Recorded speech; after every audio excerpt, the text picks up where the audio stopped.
बहुरूपीय ससुराल वाले हाथी के दांत खाने के और होते हैं और दिखाने के और। यह बात पलक को तब समझ आई जब उसके संस्कार की बात करने वाली बहुरूपीय ससुराल वालों की असलियत सामने आई।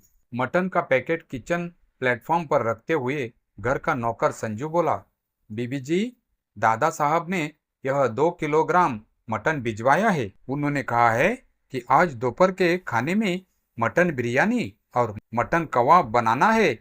इतना कहकर संजू वहां से चला गया। राजेश्वरी, जो किचन का ही कुछ काम कर रही थी, अपने हाथों को रोके बगैर ही किचन में खड़ी अपनी बहू पलक, जो हरी पत्तेदार सब्जियां सुधार रही थी, से बोली, पलक बेटा, पहले मटन को धोकर गलाने के लिए चढ़ा दो, क्योंकि मटन को गलने में टाइम लगेगा। तब तक मैं बाकी तैयारियां कर लेती हूँ। राजेश्वरी के ऐसा कहते ही पलक ने कुछ कहने की मंशा से अपनी सासू माँ की ओर देखा, लेकिन राजेश्वरी अपनी ही धुन में काम में लगी हुई थी। असल में पलक अपनी सासू माँ से यह कहना चाहती थी कि मम्मी जी, कल ही तो फिश बनाई थी, तो आज मटन बिरयानी और कबाब बनाना क्या जरूरी है। लेकिन वह कुछ बोल नहीं पाई और चुपचाप मटन धोने लगी। जब से पलक इस घर में ब्याह कर आई है, तब से वह देख रही है, मंगलवार और शनिवार को छोड़कर हर दिन दोनों टाइम दोपहर और रात के खाने में हरी सब्जियों के अलावा नॉनवेज भी बनता ही है। मंगलवार और शनिवार को घर पर नॉनवेज नहीं बनाने के पीछे भी एक कारण है।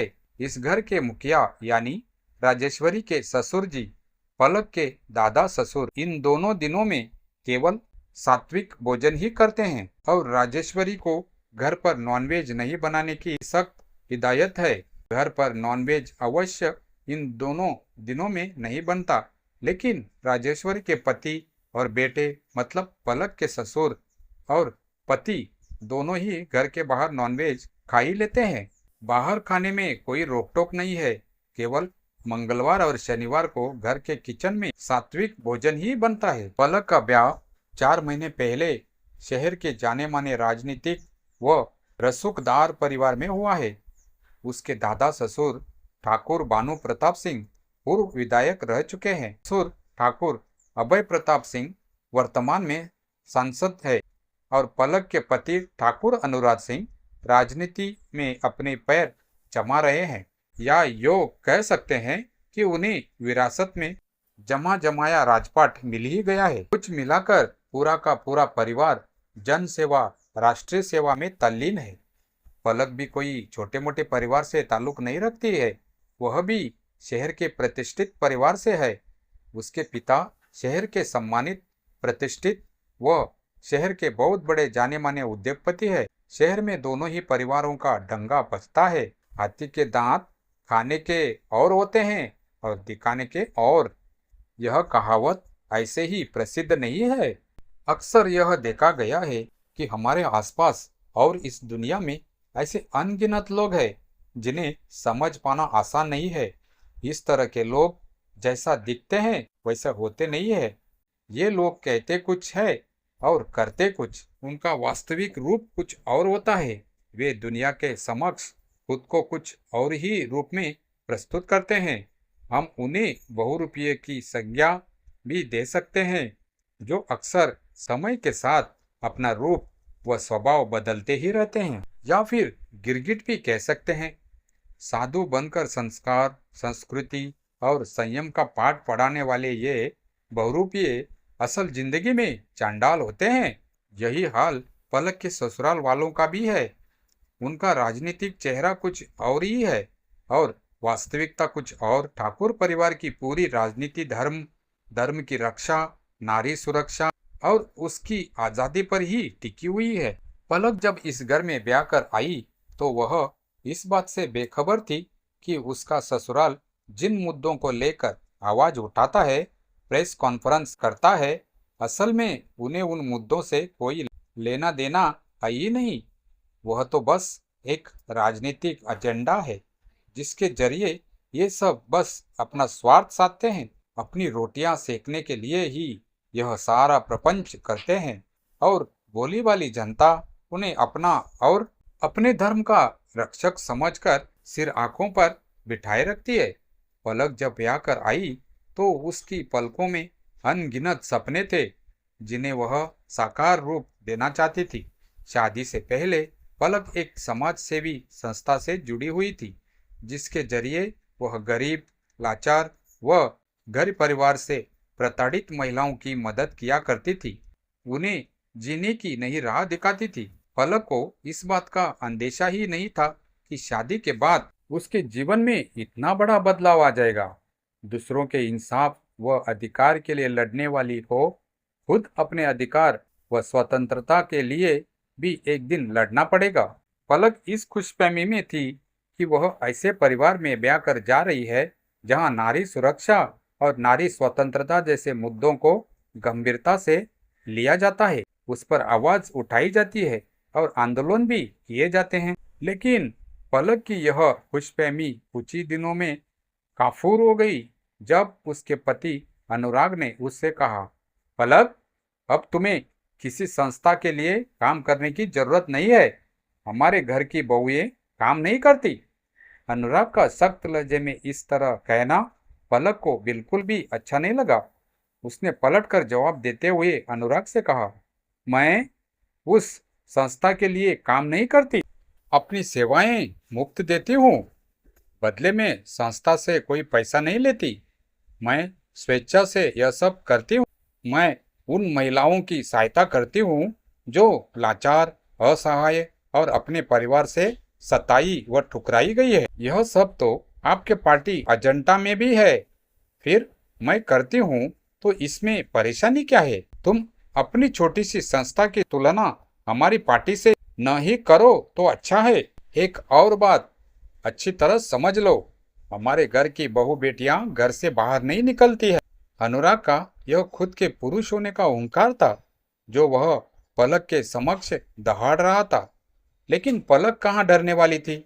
वह अनुराग के संग भिड़ गई और दोनों के मध्य संस्था में जाने और नहीं जाने को लेकर बहस बढ़ गई।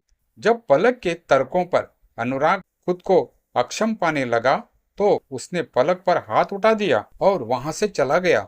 अनुराग की इस बदसलूकी की जानकारी पलक ने अपने सास ससुर और दादा ससुर को दी, लेकिन उन सभी ने कुछ इस तरह से व्यवहार किया जैसे कुछ हुआ ही ना हो। यह देख पलक को बहुत आश्चर्य हुआ और वह गुस्से से तिलमिला उठी। जो लोग हर बार अपने भाषण में आम जनता को संबोधित करते हुए बस एक ही बात दोहराते हैं कि हम नारी का सम्मान, उसका अधिकार और उसकी सुरक्षा चाहते हैं, वही लोग अपने ही घर की महिलाओं को अपने जूते की नोक पर रखना अपने पुरुषत्व की शान समझते हैं। पलक पढ़ी लिखी और साहसी होने के साथ साथ एक जाने माने धनाढ्य व दबंग परिवार की बेटी थी। उसने फौरन अपने मायके अपनी माँ को फोन लगाया और बताया कि अनुराग ने उस पर हाथ उठाया और वह नहीं चाहता कि वह संस्था के लिए काम करे। पलक की सारी बातें सुनने के पश्चात पलक की माँ ने उससे जो कहा उसे सुनकर पलक की आंखें नम हो गई और उसका मनोबल लड़खड़ा गया। पलक की माँ ने उससे कहा, देखो पलक, अब तुम्हारा ससुराल ही तुम्हारा अपना घर है जहां तुम्हें ताउम्र गुजारनी है। तुम जितनी जल्दी यह समझ जाओ उतना अच्छा होगा तुम्हारे लिए भी और हमारे लिए भी। अपनी ससुराल में तालमेल बिठाना सीखो और वहां के तौर तरीके अपना लो। इस तरह छोटी छोटी सी बात पर यहाँ फोन मत किया करो। यदि तुम्हारा पति नहीं चाहता कि तुम घर से बाहर जाओ, काम करो, तो मत करो ना। क्या जरूरत है? समाज सेवा करने की। इज्जतदार और खानदानी लड़कियां अपने ससुराल की इज्जत इस तरह नहीं उछालती। यह बात गांठ बांध कर रख लो। इतना कहकर पलक की माँ ने फोन रख दिया। उस दिन पलक बहुत रोई। उसके बाद फिर कभी पलक ने अपनी माँ से अपनी किसी भी परेशानी का जिक्र नहीं किया, क्योंकि वह समझ चुकी थी कि एक लड़की आज भी अपने ही माता पिता के लिए अपने ही घर में पराई है। बात दोबारा मत कहना। तुम तो अपने पति, ससुर जी और दादा ससुर जी को बहुत अच्छी तरह से जानती हो। वे कभी नहीं चाहेंगे कि घर पर खाना नौकर बनाए या कोई दूसरी जाति या धर्म का व्यक्ति किचन के भीतर प्रवेश करे, तो इस तरह की बात फिर कभी मत कहना। अपनी सासू माँ के ऐसा कहने पर पलक ने कुछ और नहीं कहना ही उचित समझ और चुपचाप किचन में कामों में लगी रही। दोपहर के समय जब तीनों पिता पुत्र और पोता खाना खाने बैठे, मटन कबाब खाते हुए ठाकुर अभय प्रताप सिंह बोले, बाबूजी, 2 दिनों के बाद चैत्र नवरात्र शुरू होने वाला है। हमें कुछ ऐसा करना चाहिए जिससे हमारी और हमारी पार्टी की छवि में और अधिक कट्टर सनातनी की छाप बने, जिसे देखकर जनता आगामी चुनाव में हमें ही वोट करे। इस बात पर अपनी प्रतिक्रिया व्यक्त करते हुए ठाकुर अनुराग सिंह बोले, पापा, क्यों ना हम एक प्रेस कॉन्फ्रेंस कर मीडिया वालों को बुलाएं और शहर में भव्य पूजा व भंडारा का आयोजन कराएं। नहीं, इस बात का जनता पर कोई खास प्रभाव नहीं पड़ेगा। कुछ ऐसा करना होगा जिससे शहर में थोड़ी तनाव की स्थिति उत्पन्न हो, लोग उत्तेजित हो, आस्था और धर्म खतरे में है, ऐसा कुछ माहौल बने। राजनीति के अनुभवी और पुराने खिलाड़ी ठाकुर भानु प्रताप सिंह बोले, तो फिर ऐसा क्या करना चाहिए बाबूजी, आप ही बताइए। ठाकुर अभय प्रताप सिंह मटन बिरयानी चटकारे लेकर खाते हुए बोले, एक आइडिया है मेरे पास।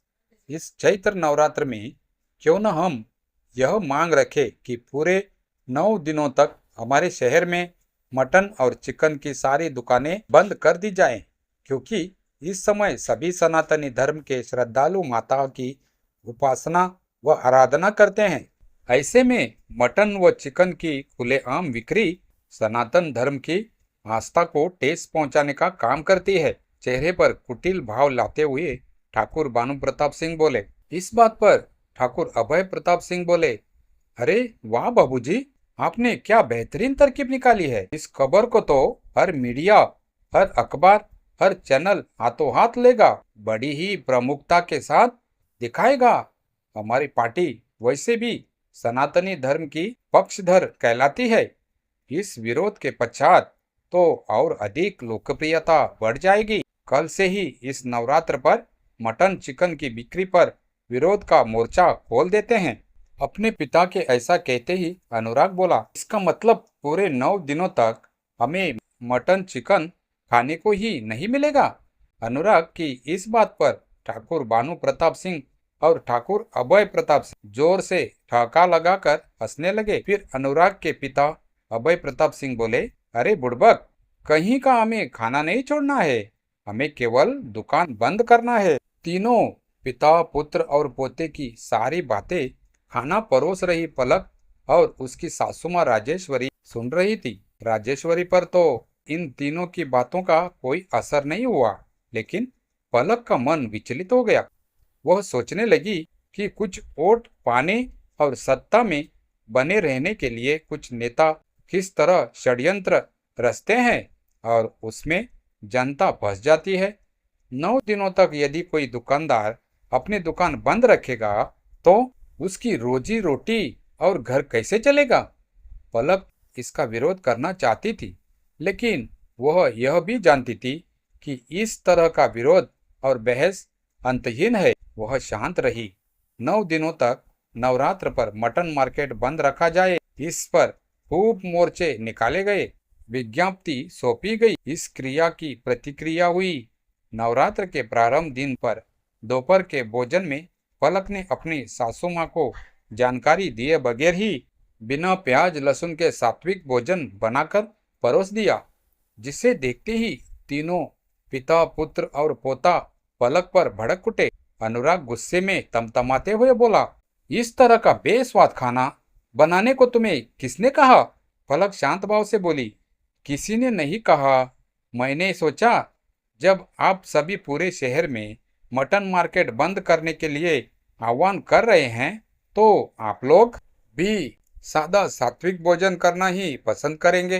पलक के इतना कहते ही ठाकुर भानु प्रताप सिंह चिल्लाते हुए बोले, अरे पागल औरत, तुझे पता नहीं हम राजनेताओं की कथनी और करनी में अंतर होता है। पलक मुस्कुराई और मन ही मन बुदबुदाते हुए बोली, मुझे मालूम है हाथी के दांत खाने के और दिखाने के और होते हैं, और वह वहां से चली गई। अनुराग तीनों के लिए ऑनलाइन स्वीक कबाब ऑर्डर करने लगा।